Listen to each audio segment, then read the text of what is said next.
All right. Good evening, everyone, and thank you for being here. This is part of our town hall series. We've been taking them virtual, so we ran a whole series of town halls across the state last summer, and we may do some more where we continue to do in-person events, but we are continuing with virtual town halls. This is my first one, so please bear with me a little bit. Um, but this is being recorded. We will be posting it online. Um, so feel free to participate in the chat. You can introduce yourself in the comments if you haven't done so yet. Um, but let me just start. I'm presenting for you today, and I've got a slide for it. So my name is Andre Stackhouse. I'm the executive director of Whole Washington. I'm a lifelong Washingtonian. I live in Seattle near Green Lake. Um, my academic background is actually in information science. I studied at UW, and my profession uh, was, still somewhat is, as a professional software engineer. Um, as time goes on, I've become more and more drawn into the world of politics, trying to make it a real career. There are some challenges with that, but I really started getting involved with both Bernie Sanders campaigns. I volunteered on those. Um, in 2020, I was elected to represent the Democratic Party as a delegate, both at state and national. Um, and I got more involved with the whole Washington. I think I started probably in 2019 or so, but for the 1471 campaign, that was our last ballot initiative. I stepped up to be the campaign director. And then after that, I was made executive director. And as of December, I'm Whole Washington's first staffer. Still probably a little bit more volunteer than staff, but it's still a big accomplishment for me and Whole Washington. Um, and so you can email me, andre@wholewashington.org, or you can book a meeting using my cal.com link. It's there in the slide. And I really see one of my main jobs as executive director is to be highly available to folks out there. And so you can consider me a sort of personal contact in this universal healthcare movement. I would love to answer your questions over email or meet you in a meeting. Um, please don't be shy about it. That's why I include it in this slide. Um, and I also, not with us tonight, but wanted to introduce our board chair, Carrie Wallace.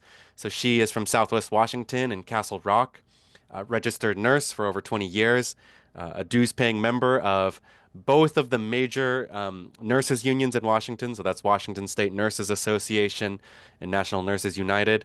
Um, been with Whole Washington since the first initiative campaign and was a signature captain with I-1471, which is when she really started to step up into more of a leadership role. And you can email her as well. It's there in the slide. So between me and Carrie, I kind of handle the more staff slash volunteer side, and Carrie is the chair of the board. But that is kind of the leadership of Whole Washington at the very tippy top level. We are again joined by Catherine tonight, who's the vice chair, and there's lots of other people who will become familiar if you get involved with our work. But um, I want to make sure folks understand Whole Washington, the organization. So Whole Washington is a 501c4 political nonprofit, um, and it's primarily led by its board of directors. The majority of the board is nurses. Um, we are the authors of a nation-leading state universal healthcare policy called the Washington Health Trust.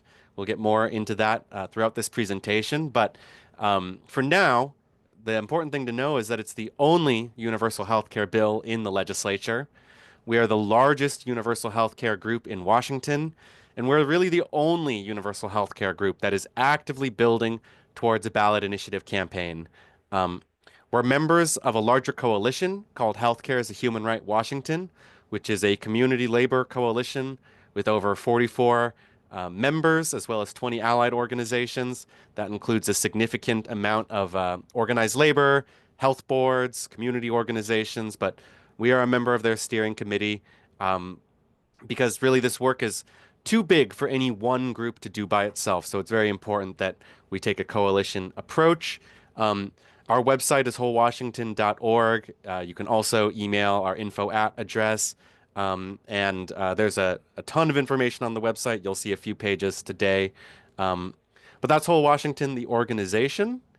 So thank you for joining us tonight. Um, and Before we dive into all of the nitty-gritty details and information, I want to give folks a minute just to share what brings them here today. And you can do so in the chat, but if anyone wants to use the hand raise function, you can go ahead and tell what makes this issue important to you. What made it worth joining us today? How'd you hear about us? Anything that you think may be worth sharing with the group tonight.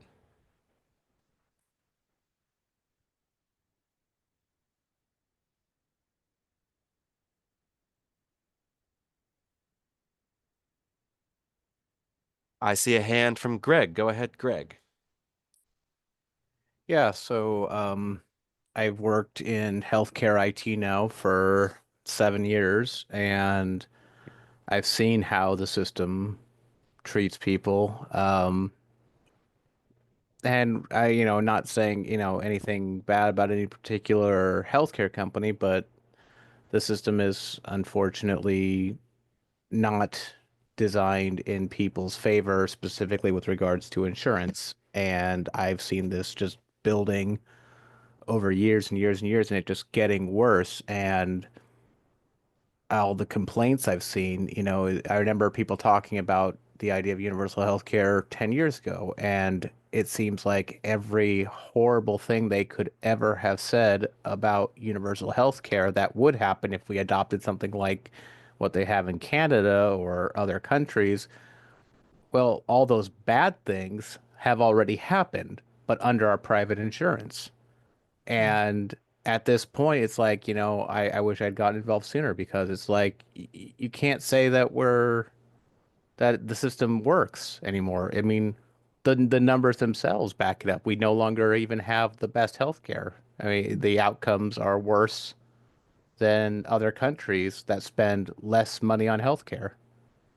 And so I am committing from now until as long as it takes to make this happen because the system is broken and it's disgusting to see people suffer.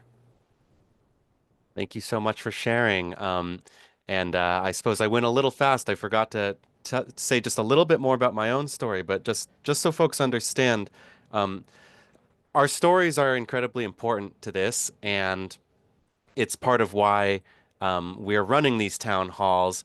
One, it's based off of a successful model that we've seen in other states, the town halls being really critical to how they passed gerrymandering reform in Michigan. So that's really what allows us to come together as a community and build the political momentum that we need in order to win. I can just say I relate to a lot of what Greg said as a software engineer myself. I hate seeing a broken system. I think in terms of systems, and I hate seeing a broken system where the solution is just staring us in the face like that. After the Bernie Sanders campaign, I really wanted to refocus my attention from national politics to state politics, where I felt there was more potential for change. And I also wanted to get away from working on candidate politics and on to working on an issue. And um, I found Whole Washington because they were working on statewide universal health care. They were using the ballot initiative, which I thought was the perfect pathway to doing this. And they had a little walk scheduled out in Green Lake. And I thought, oh, that'd be lovely. I'd love to go to that. And I tried to RSVP, and the link on the website was broken. So I just emailed and said, hey, I'd like to join this action, but it seems like the link is broken. And they got back to me right away. They fixed the link, and from then on, I was just addicted to finding every little way to contribute. And I see all sorts of people sharing in the chat. Uh, Universal health care will redistribute power to the workers. I think it's important everyone has access to health care, and the insurance is a for-profit middleman um, that shouldn't be there. I see people talking about medical debt. Somebody saying they found us on TikTok. So really wonderful stories here. Rhonda, go ahead. Yeah, thanks.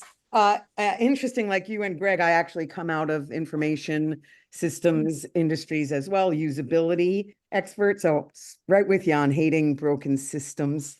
But I will say this, as friends of mine, a couple of whom are here tonight, know, I have lived in actual terror of national-based universal health care for probably 8 or more years here. And I see coming to fruition the sum of my fears. I imagine national-based universal health care with a Republican Congress and Robert Kennedy running the organization. The ability of healthcare to be weaponized can never be minimized, right? The way that marginalized peoples can be cut off from healthcare by those who would seek to do such is terrifying to me. So the idea of a state-based program where the people have more of a voice, where it doesn't become the single national voting issue every 4 years. These are things that I'm really passionate about, excited about, and cannot wait to learn more about. Oh, thank you so much for sharing that perspective because there is a lot to talk about in terms of the relationship between state and national, and we won't get into as much of that today as maybe we could. But I will just say that I think it's very important that we build off of what we have right now, that we take as much advantage of the federal programs that we have while we have them, and establish universal health care because, yes, federal cuts only make the problem harder to solve. And eventually it may fall on the state to provide coverage to everyone. But yes, that is a really important consideration. Um, Lots more coming in the chat. People saying they found it through the Bernie campaign and Healthcare Now. Um, anyway, thank you for sharing. And that is a great time for us to segue into what's the problem with our healthcare system. I think that a lot of this may be preaching to the choir, but I think it's really important that we break it down because we need to develop fluency as a movement on this and get good at making this case. You'll be shocked at how many people out there inside the legislature, outside the legislature, do not understand the gravity of this problem. So the first is that our healthcare system is just way too expensive, and the problem is getting worse. So, this here is a chart of the inflation of healthcare cost since the 70s. That's about a six-fold increase. We've got the sort of total dollars line and an inflation adjusted line. But we hear a lot about inflation. It's considered this huge problem when it's eggs or gas. But the reality is that the inflation of healthcare costs has been constant and significantly higher.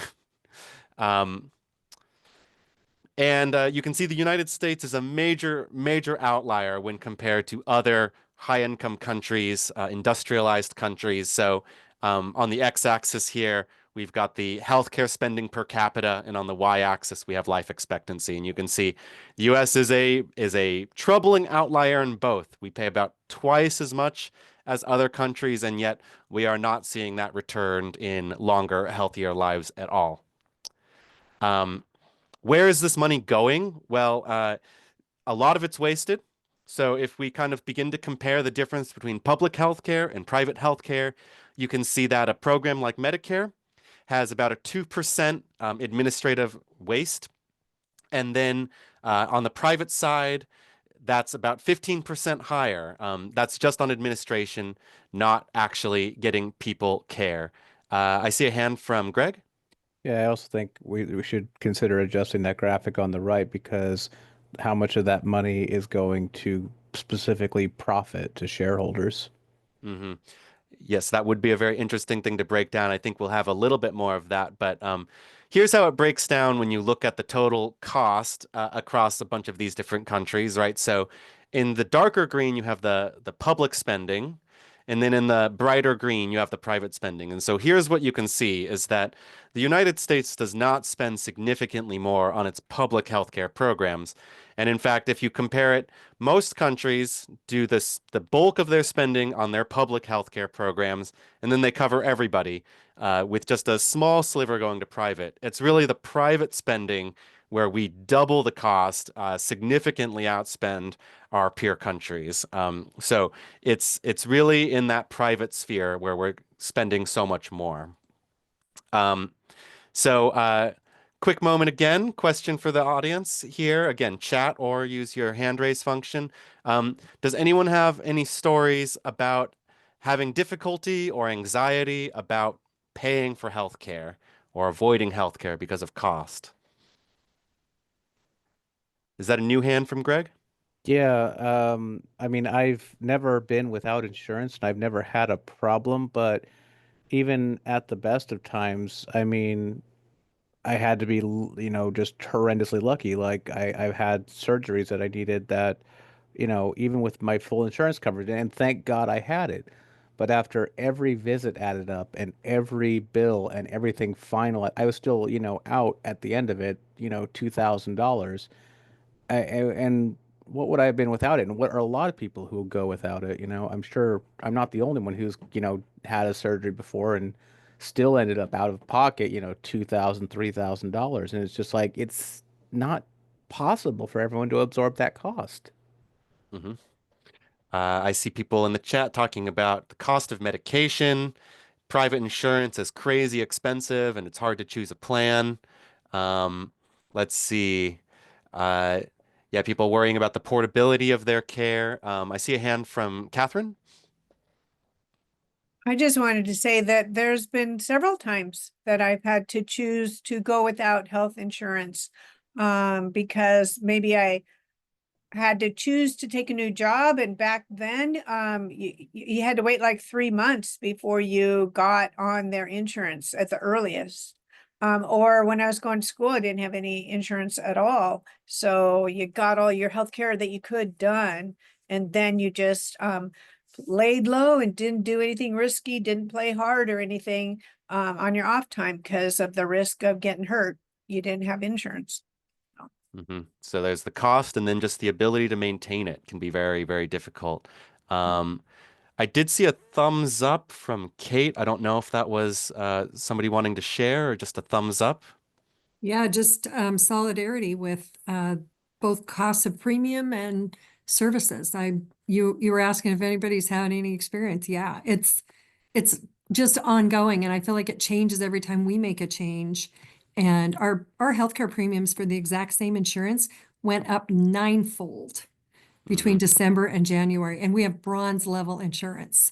And that was without change in income or anything. And I just kept thinking something is so wrong.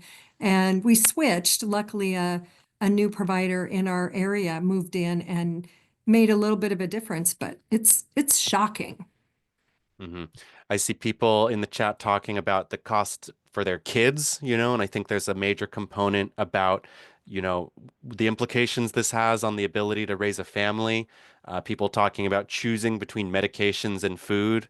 Um, you know, the cost of American life is getting incredibly unsustainable, and medical expenses are one of the major contributors to that. Um, and so, there's a relationship between cost and access. And so, the bottom line here, next problem, Americans do not have healthcare security. Um, and so, what do we mean by that? So, in the United States, we have about 27, almost 28 million people uninsured. Nearly 18% of that are young people between the ages of 19 and 25. Um, Both in Washington and across the United States, medical bills are the number one cause of bankruptcy. Um, 10% of adults have medical debt. Um, and this causes avoidable deaths. So you can see different rates for the US and Washington, but um, people die from things that are completely preventable, and they simply do not have the ability to afford that care and then end up dying prematurely because of that. The United States is the only country in which GoFundMe is a primary means of funding healthcare. So there's over 250,000 GoFundMe campaigns related to healthcare. They raise about 650 million annually. That's really not what GoFundMe was originally conceived as. It was something to help people pursue their dreams, start their businesses, and yet it's something that helps people pay for their healthcare. You can see Washington State. We're talking about 500,000 people.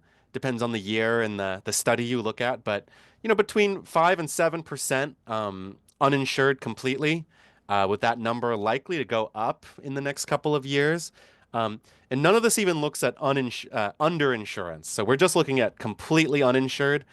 Significantly higher rates of people than this do not have sufficient medical coverage, and that's where their debts and the costs really get them, even if they are able to get the care.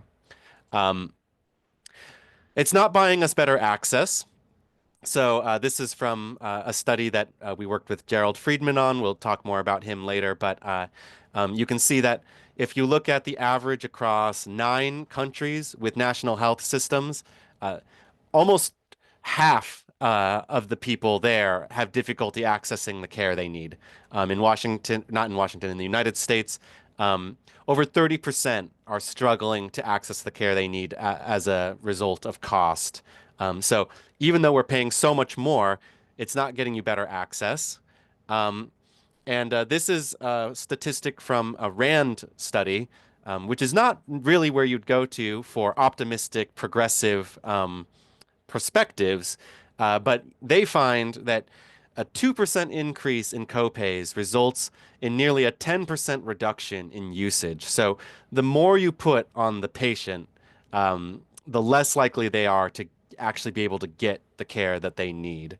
And so, even if you can afford the care, the question here is, who has struggles accessing the healthcare services they need?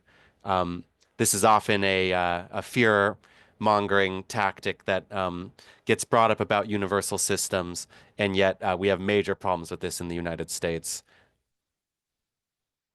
Anyone care to share?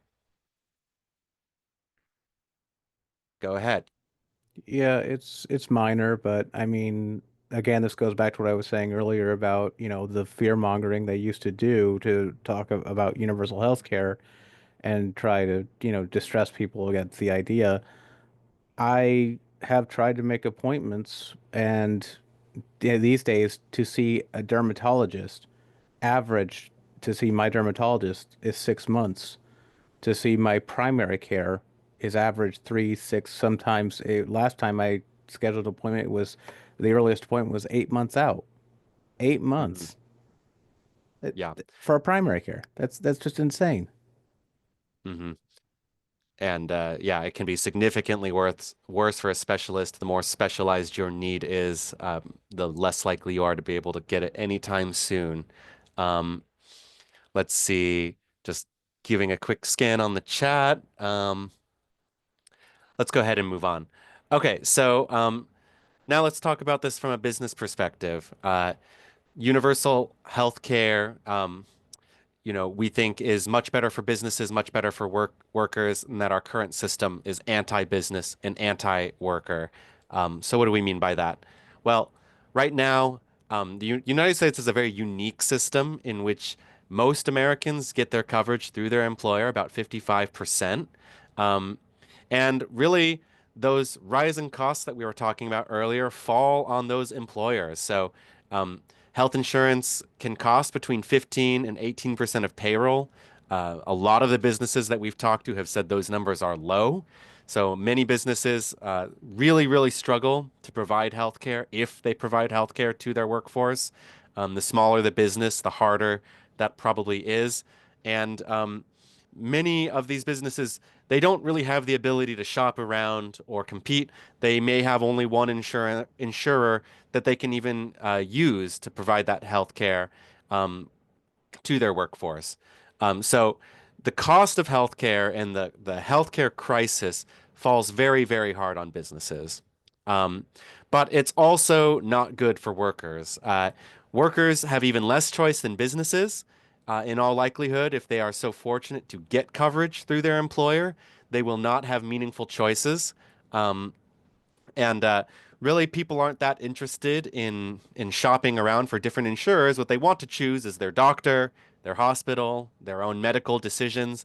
And these are things in which their insurer, their employer, really dictates a huge amount of that. That really should be left between the worker and or rather the patient and the healthcare provider. Um, Many people can't leave their job without risking their healthcare coverage, and that may leave them in a less than ideal situation, a bad workplace environment. Um, and we'll talk about this on the labor side of things, but you know, the ability to challenge your employer if you have things that you would like to change about your workplace, well, you can only do so with your healthcare hanging above you. And if you lose your job, you're very likely to lose your healthcare coverage, and that's regardless of the reason. It may have nothing to do with fault of your own. So COVID is the perfect example of this at exactly the moment when people needed their healthcare the most, a global pandemic, right? And there's a major employment crisis, tons of people losing their jobs. They're also losing their health care. And so you're hit with the economic burden of no longer having your income. You're hit with the healthcare burden of a global pandemic. And yet that's exactly when you lose your healthcare coverage. So talking about this from a union perspective, our argument is that universal healthcare is better for unions. Unions have to spend an incredible amount of energy bargaining for their healthcare coverage. And you can see that really countries with universal healthcare systems have much higher union representation, and there's probably there's a chicken and egg on that. That union representation perhaps has a large contributing factor to their universal healthcare systems, but it also helps them maintain high union representation. There's a great organization, national organization called Labor Campaign for Single Payer, that's helping to build this labor movement. But really, if we can solidify healthcare in this country, then unions can spend their energy negotiating for wages, for safety, for other employment benefits. This is a report from the People's Policy Project, and they specifically looked at union healthcare plans. And what they found was that a universal system could save their members between $4,000 and $8,000 per year, and that would very likely be seen in wage increases. And so to kind of summarize it, it's time to take healthcare off of the bargaining table. Universal healthcare is pro-labor because it's pro-worker. And it really is a matter of freedom. It frees the worker to pursue an education or change jobs or start their own business or go on strike without a threat to their healthcare. And so ultimately, it's going to be a strong labor movement that will be critical to achieving universal health care in Washington and the United States. Does anyone want to share their experiences at the business end of things, or at the union end of things, or the worker end of things? Has your health care impacted your employment situation?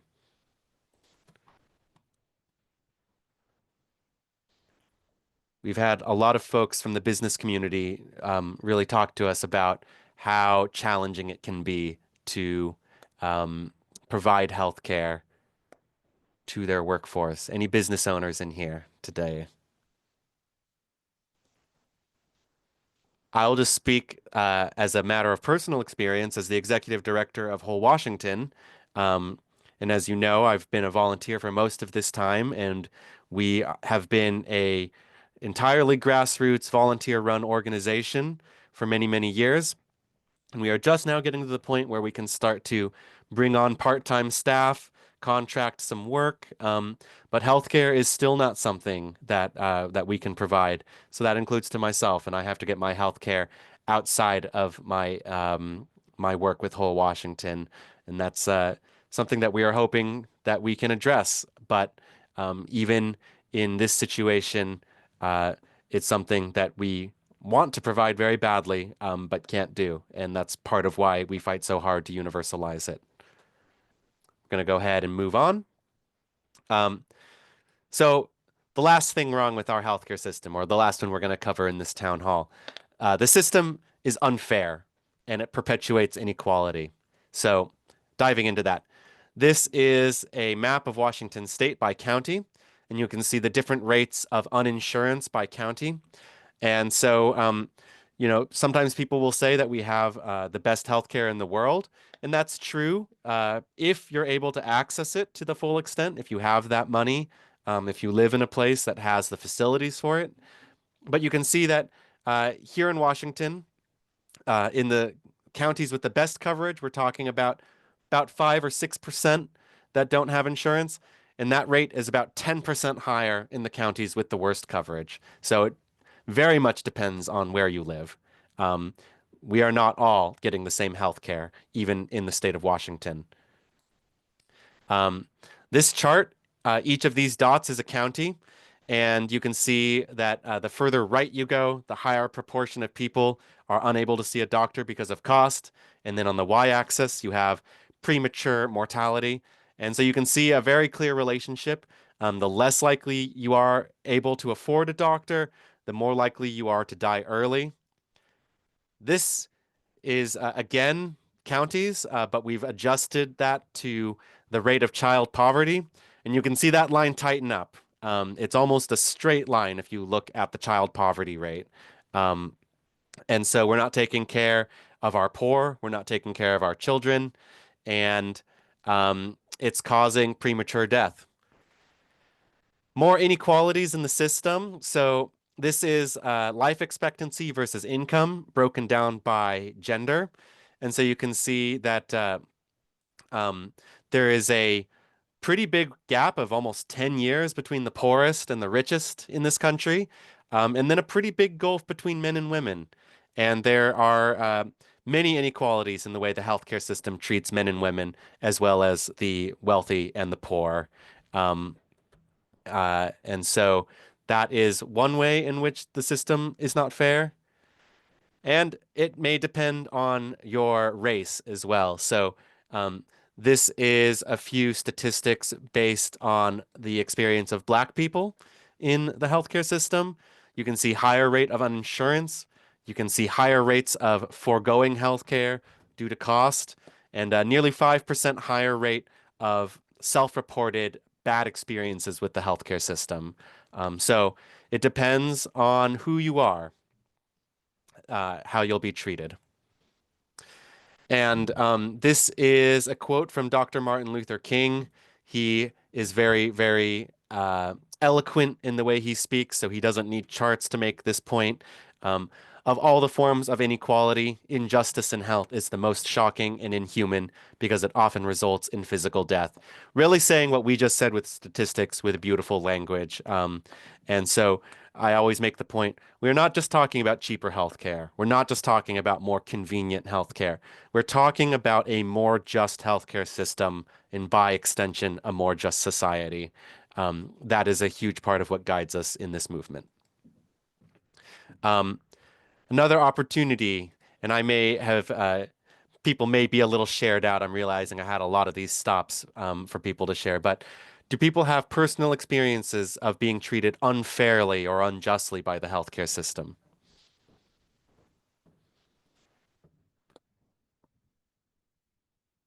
Times where you felt that you specifically were not getting something that you needed because the healthcare system was not designed for you. Rhonda, go ahead.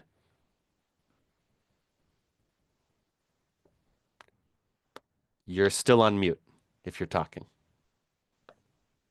I'm always talking. I was indeed on mute. Yeah, so I will share. So I am a larger size woman.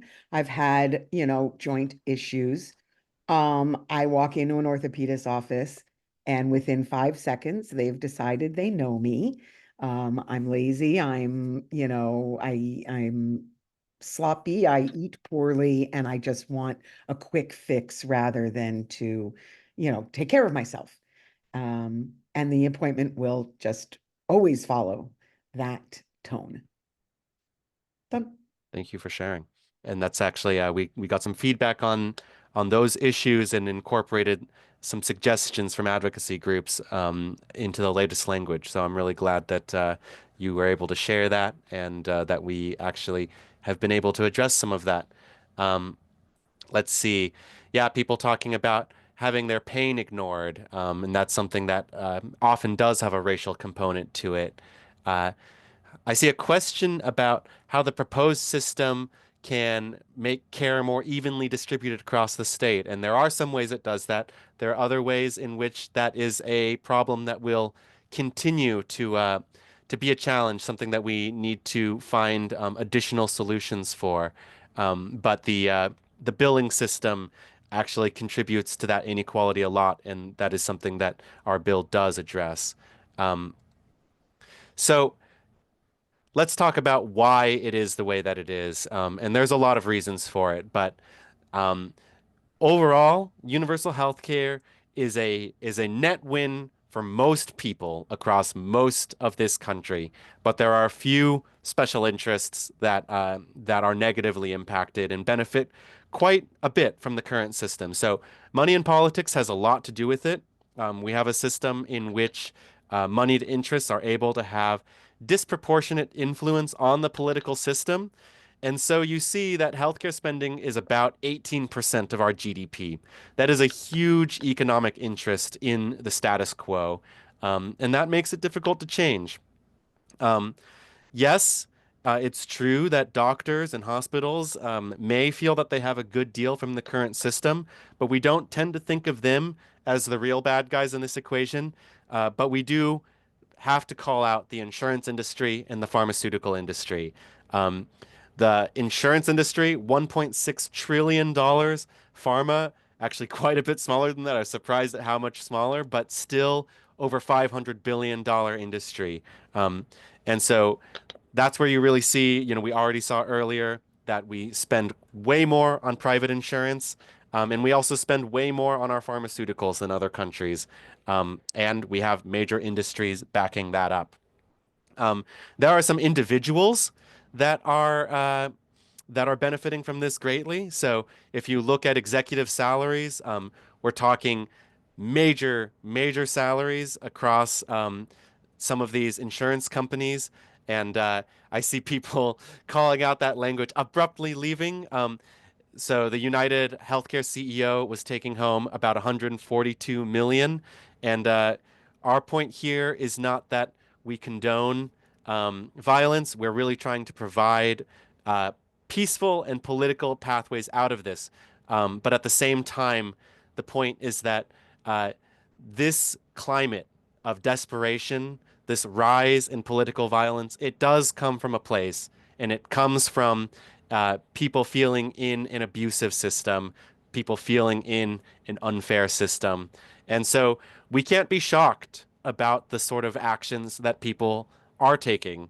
And that's really the dynamic that we're trying to change here. And so universal healthcare is a solution. And we'll get into some of the ways in which how it is a solution. But just a quick definition of our definition of universal healthcare. This is from the World Health Organization. And so there's kind of 4 key elements or 5 key elements identified. So they say universal health coverage means that all people have access to the full range of quality health services they need when and where they need them without financial hardship. 1, universal eligibility, either through enrollment or automatic enrollment, a comprehensive set of benefits, uniform billing and reimbursement, so it doesn't cost way more for some people than other people. You're not getting paid more for some people versus other people. Significant public funding and nonprofit. And so you can see that that last one especially is one of the major differences. There's huge profits in our system. But I use this definition because one important takeaway from it is that there is not just one way to achieve universal healthcare. Many countries have achieved universal healthcare across the globe, and they're not all the same. And there are different ways that we can move forward from where we are today. Uh, and we'll get a little bit more into how ours work, but I want to give people a little bit of context on Washington State and the history of our attempts at universal healthcare here. So, a lot of people may not know that back in 1993, a universal healthcare-ish law was signed called the Health Services Act. And this was part of the national movement for universal healthcare. So, the Clintons ran on universal healthcare. It was a major part of what got them elected into office. And so Washington State was sort of a charter state, and what they were talking about was a little bit different than what we're talking about today. So it was actually still highly employer based.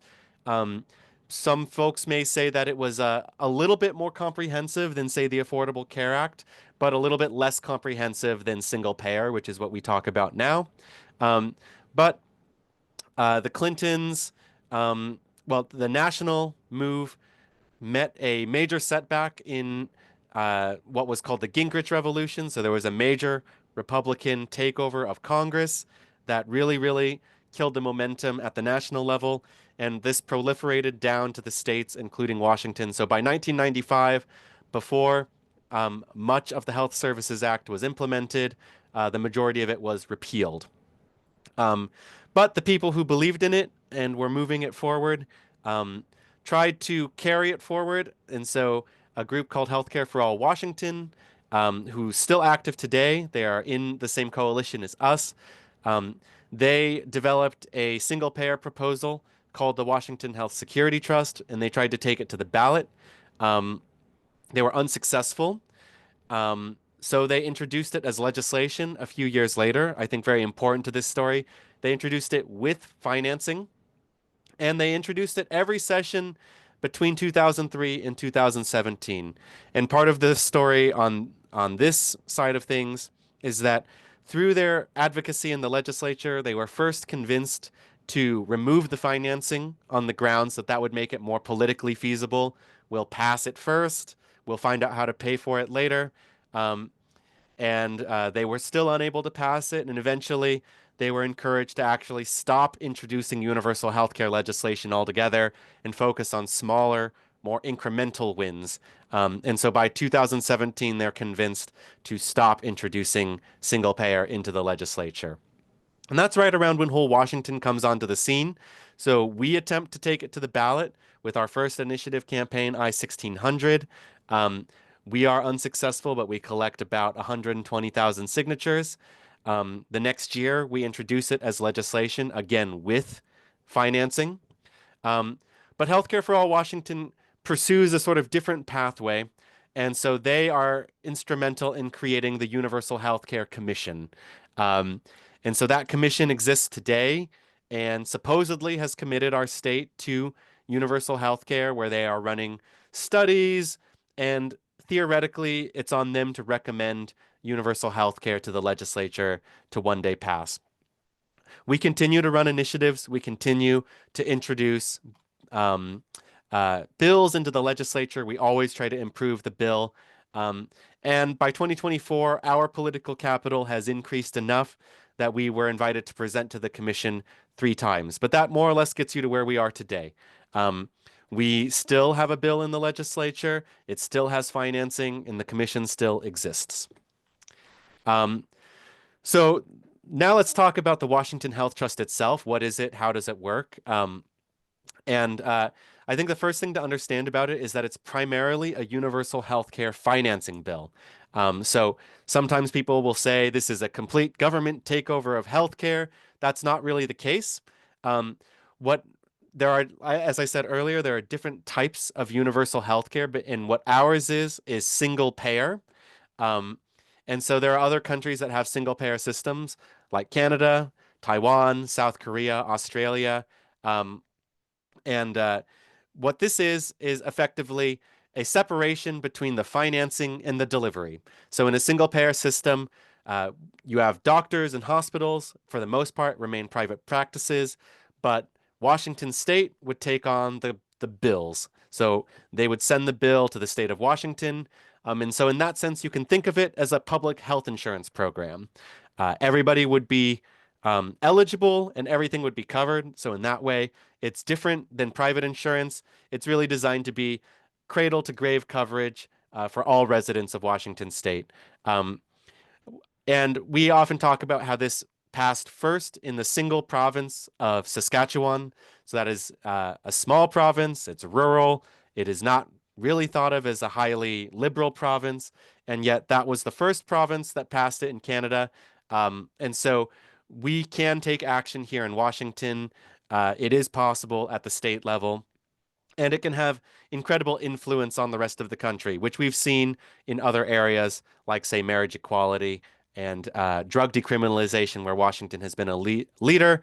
I also think important to point out reproductive health care, something that was established first as something that we had as a state right in Washington. So even when Roe versus Wade was overturned, it was a right that we maintained in Washington. As I said, it's comprehensive coverage, so that includes the eyes and the ears and the mouth and the nose, prescription drugs, reproductive health care, mental health care, gender affirming care. The idea here is that you should not need to pay out of pocket. You should not need a supplemental plan. If it's medically necessary care, it ought to be covered, because our goal is really to not have people going into that private spending. We don't want that. We want the public plan to really cover everything you need. The bill includes a transition plan and, as I said before, fully publicly financed. And so it's really ready to enact legislation. You can read the whole thing on our website. So wholewashington.org/proposal. You'll find both the full text of the bill as well as a one-pager, which is really quite a bit easier to get your head around. We also have a really good frequently asked questions page. So whatever questions we don't get to today, you can pop online, see if your question's been answered there. 9 times out of 10, it is. Point of this slide is just that this is not just us saying we want healthcare for everyone, we love healthcare. This is real legislation. It was based on the Washington Health Security Trust that we mentioned earlier. So it's really built on top of legislation that's existed for a long time. It's also designed to align with federal universal healthcare legislation. So Medicare for All, our own Pramila Jayapal from Washington State is the primary sponsor of Medicare for All in the House. But there's also the Bernie Sanders bill and the John Conyers bill before that. So there is a long history of advocacy for this at the federal level, and we really wanted to design something that was similar but would work at the state level. It's been vetted by our state's Employment Security Department and Department of Revenue.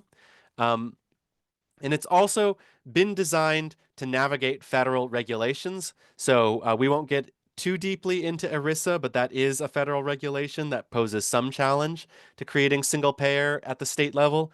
But we based our bill off of an existing county level program called Healthy San Francisco, which survived ERISA challenges. And so you may hear out there that this, violates ERISA, but that's not the case. We are highly confident that this is ERISA compliant. And it does not repeal federal legislation like the Affordable Care Act. It actually builds on top of the ACA and Medicare and Medicaid. And so that federal money is still going to be available to us. I see a question, what is ERISA? Again, we don't have too much time to get into the nitty-gritty of ERISA, but effectively, ERISA means that employers who provide self-funded insurance plans for their employees would be able to continue to have those plans, but they also would be able to participate in the public plan. And as long as they're providing coverage to their employees, they're able to do it through either their existing plans or by participating in the public plan. And that's something that we have to be able to maintain with otherwise we could be violating ERISA. It also wouldn't replace the VA or the Indian Health Services, but it would provide supplement to them. So if there's any services covered by the Washington Health Trust not covered by those, then folks covered by those systems would be able to have their care supplemented. This is one way that I think of it. And so we have a very complicated existing healthcare system. And what we do is we kind of plug a few holes in it. We increase the funding, we increase the reimbursement rates. But the idea here is that most people don't really care if their healthcare is being covered by a Medicare dollar or a Medicaid dollar. They just want to know that it's easy to enroll in, that their care is going to be covered by that essential benefits package. Providers want to know that they'll be able to easily send the bill and get the same reimbursement rate, whether it's covered by this program or that program. And so we're kind of putting a simple layer on top of this very complicated system. But for providers, for employers, for residents, it's an easy and easy to use system for them. Through federal waivers, through integration, through enrollment, basically through our transition plan, we're going to be able to unify those systems into one simple system that, again, maintains that universal eligibility, that simple billing system, that universal coverage package, and make it even more cost effective and easy to use for those same groups of people. So there is a transition in which we take our complicated system of today and kind of move over to a single payer system. It is fully paid for, and you can see how we pay for it on our website. But the short version is that we pay for it very similarly to how we pay for healthcare today. So the bulk of the funding does come from employers. We've added a sort of graduated rate based on the size of the business. And so that rate is between 4.5% and 10.5%. That's based on their gross annual profit. So you only pay that full 10.5% if you're above 3 million in your gross annual profit as a business. And then businesses can actually share some of this expense with their employees, 0 to 2% from employee payroll. But they can choose to cover it, or they can choose to kind of put that on employees. And so there are reasons why, but again, very similar to the system of today. Most of the time you have a premium, but your employer also has a premium. And so we simply set these rates at something that's more affordable and that is more stable. And it relieves employers of having to administer this themselves. So instead of having to shop around for insurance programs, instead of having to deal with all of the paperwork and stuff associated with that, they can simply send the bill to the state. The state handles the administration. We charge that same 2% to sole proprietors. And then we also have a small amount going to capital gains. I see a question here. Would there be deductibles and copays? The answer is no. So the full, basically, we would say that it's free at the point of service.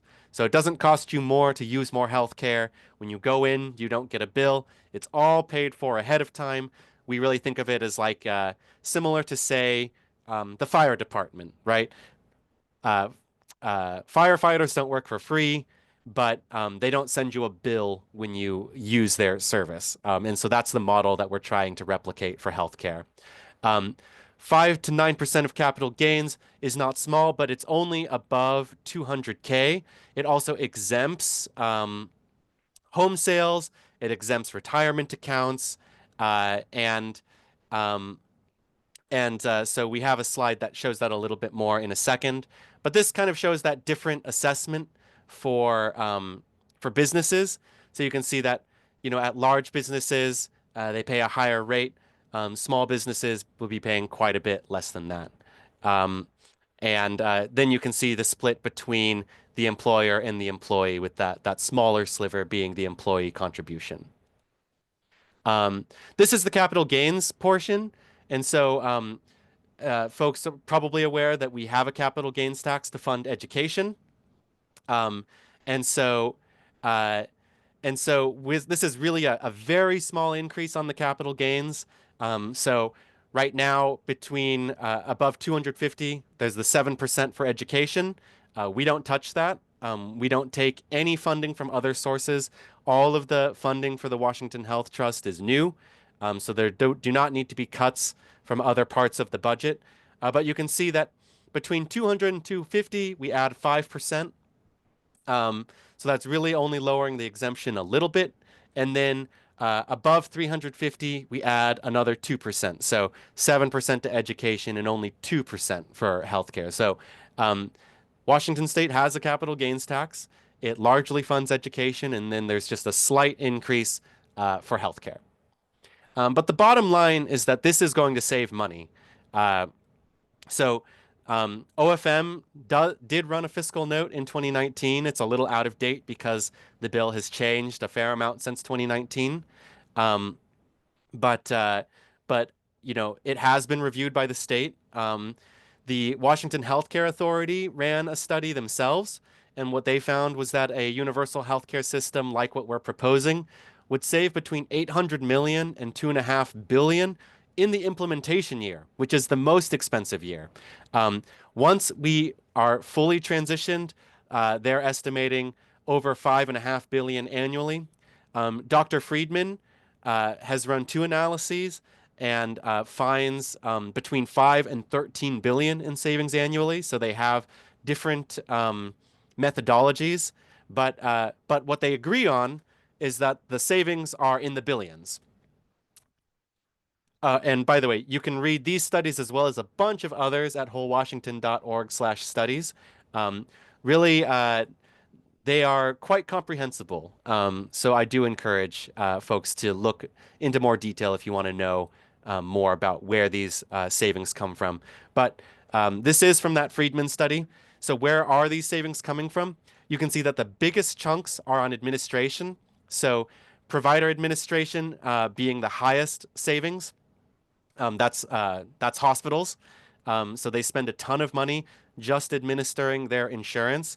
The next highest is insurance administration. We saw that earlier. That was that 2% from Medicare compared to the 17% from private insurance. So way less money spent on insurance administration. This is money that can go to providing actual care to people. Third biggest chunk coming from market power. So that's bargaining, bulk pricing. So better prices on things like pharmaceuticals and hospitals. Same way that Costco is able to charge less than your standard corner store. When you buy in bulk, you get better prices. You see another pretty significant chunk from employer administration. So again, employers not having to administer insurance and just instead focusing on their core business. And then a big chunk here in the dark blue on fraud reduction. And again, a lot of the complexity of the system creates room for people to cheat. And when you're always sending the bill to the same place and the reimbursement rate is the same for everyone, it's harder to sneak fraud in between the cracks.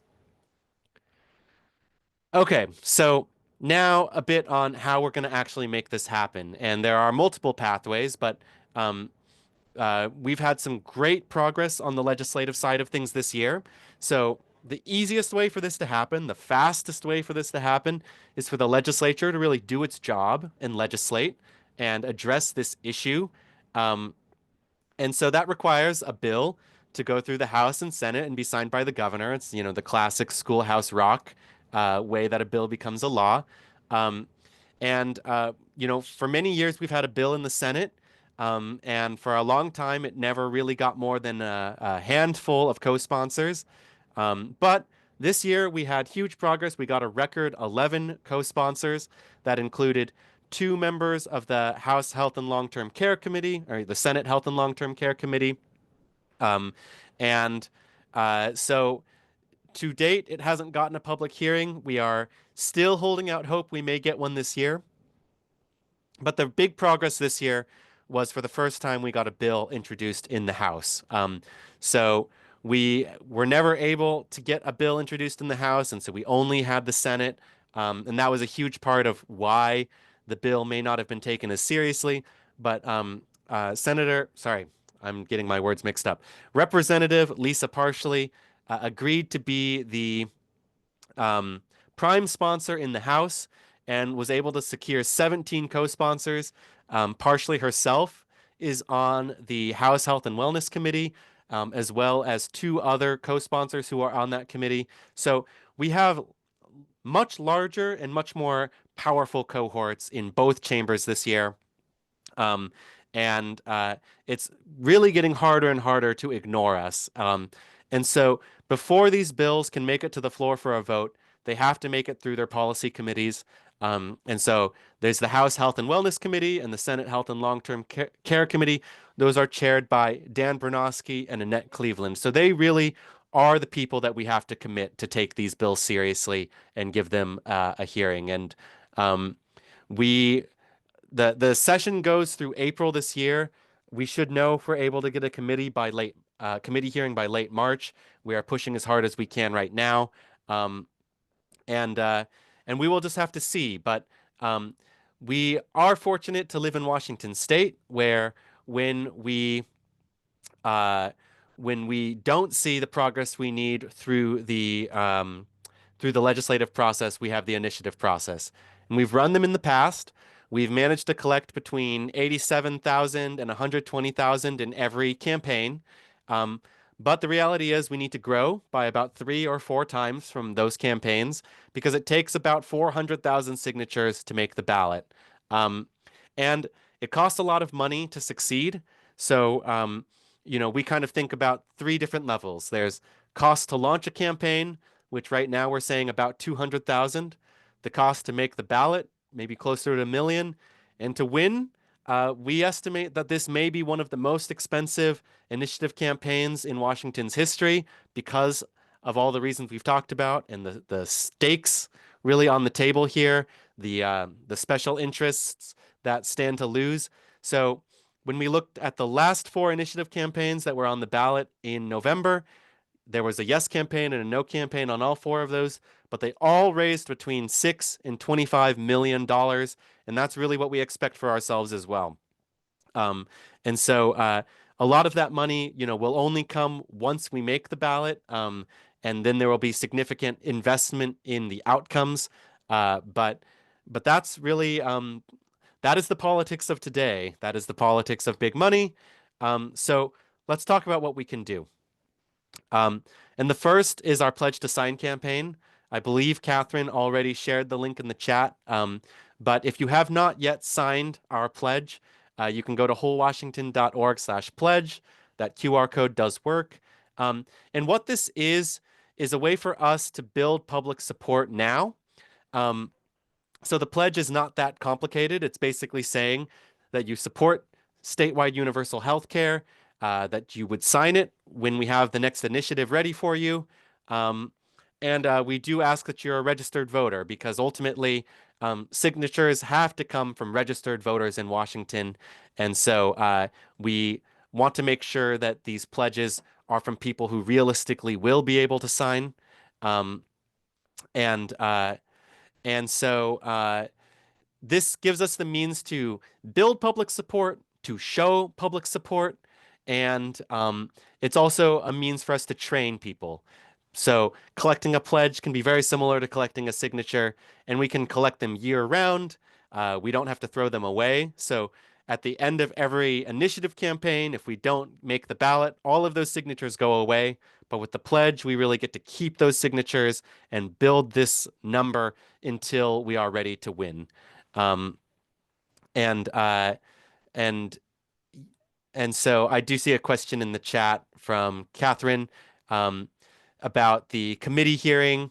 And yes, the cutoff is tomorrow for a regular policy committee hearing, but for bills considered necessary to implement the budget, the cutoff is in later March. And so if we don't make the cutoff tomorrow, then we still can push for a necessary to implement the budget hearing.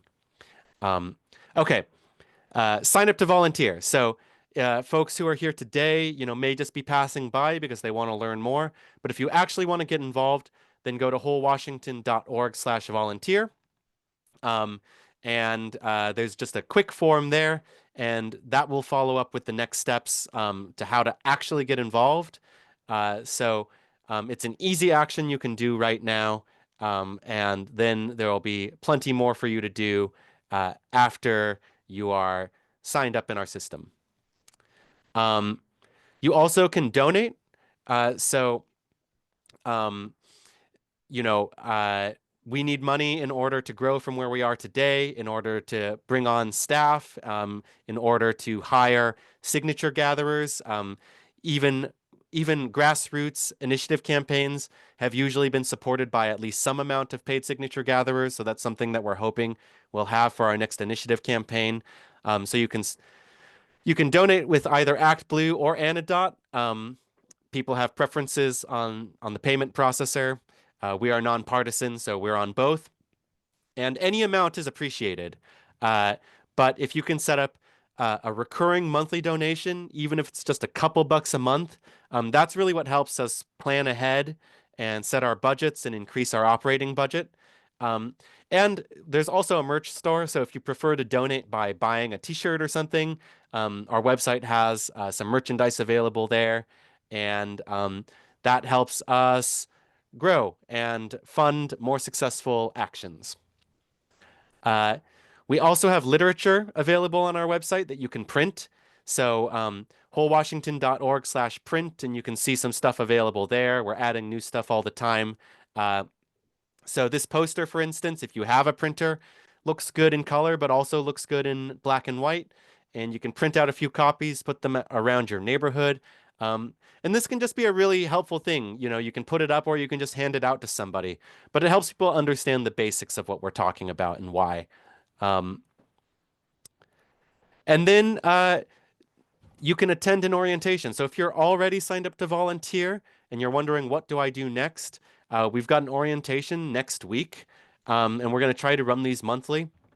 But that's basically what comes after signing up on that form. So some of you may have signed up already. If you haven't, then you'll get an email once you do. But go ahead and join us for an orientation if you haven't, and that's where we'll really talk about how we do things at Whole Washington and how you can get more involved. But that is a lot of information, I know, and I've been talking for a long time. So with the time we have left today, and it is about 6:42, so I think we've got a decent amount of time. I'm happy to answer any questions or just kind of hang out and discuss things.